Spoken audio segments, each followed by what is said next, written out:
Atul Aneja, thank you so much for being with us, sir.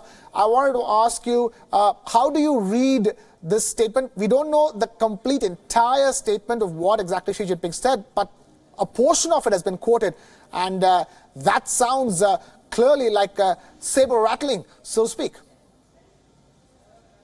No, I don't think that is the context in which this statement has been made.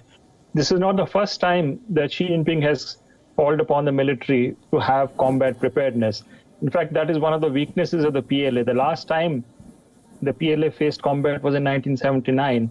So it is good on equipment side, but its fighting skills have been untested.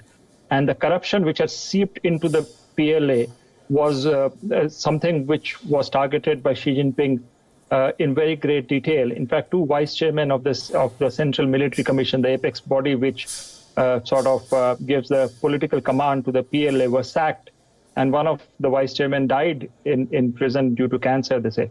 So clearly that is one of the weak areas of the PLA, which is it is not combat ready. New theater commands have been called. So in a way, it is a continuation of a series of statements which Xi Jinping has been making about PLA being combat ready.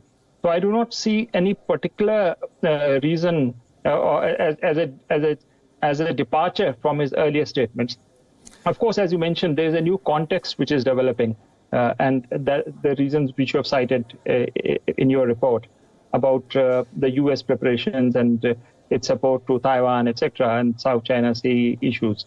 So those are constants which have been there for quite some time, and really, it is something for the internal consumption and to the PLA that they better get their act together, because challenges are there. And again, there's one more point which I want to make, which is about Taiwan.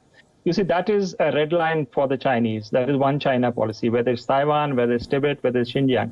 I think these are areas where the Chinese have made very clear these are no-go areas. So I think that is, again, a message which Xi Jinping is sending. They don't mess around with the one China policy. That's right.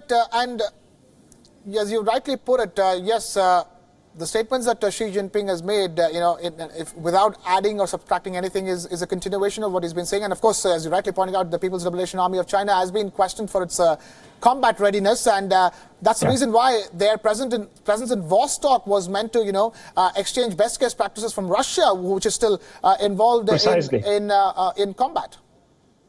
Yes, that's precisely the reason why the Chinese are very keen.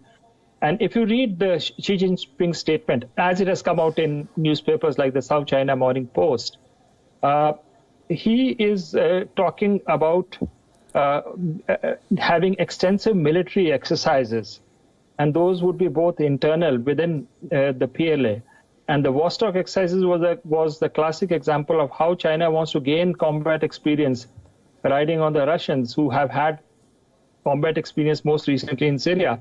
So I think that is more, it exposes the weakness within the Chinese establishment, which is the questions are raised about PLA's combat readiness. Xi Jinping is very, very aware of that. Plus, there are new command and control issues. You see, these theater commands, the Southern Theater Commands, where he spoke, these are new organizations, institutions which have been created within the PLA. And they have not fully settled in their grooves, so to say, right now. So I do not see this as a sort of a saber-rattling call to some other nations, but it's a wake-up call to his own troops that challenges are rising around you. The trade war is already on, and just get your act together. Right.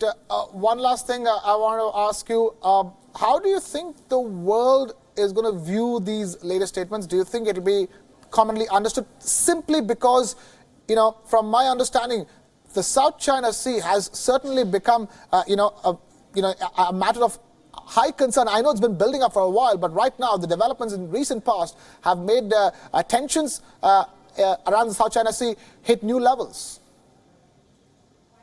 Yes, that is the latest incident which you cited. Yes, that has happened. But if you go a little behind, if you rewind it a bit, to me, South China Sea issue has been cooling off a bit, especially after we had change of guard in the Philippines with Duterte coming in. For me, the point of escalation has really been Xinjiang in recent months and weeks. And these reports on human rights abuses, etc., are coming over there. So that is an area which is under greater scrutiny or being tested by powers that be on China's various fault lines. So South China Sea, I think, has receded in a way in a bit of its importance. But coming to the bigger picture, how the world is going to interpret it, well, we had Shinzo Abe's visit. I think he has left China only today. And, you know, the Japanese and the Chinese had such a terrible relationship only 2 years ago. So things, as I see it, are gelling for China. The Japanese are on board. South China Sea, to my mind, is cooling off a bit. So really, it's not a kind of a escalating tensions which the world has to worry about. Right. The problem really is the US-China relationship. I think that is a separate entity which needs to be discussed separately. Oh, absolutely. There's a trade war going on that front, Atul Aneja. But for now, Mr. Atul Aneja, thank you so much for taking time out to be with us here for this big international story that we're tracking. You're welcome.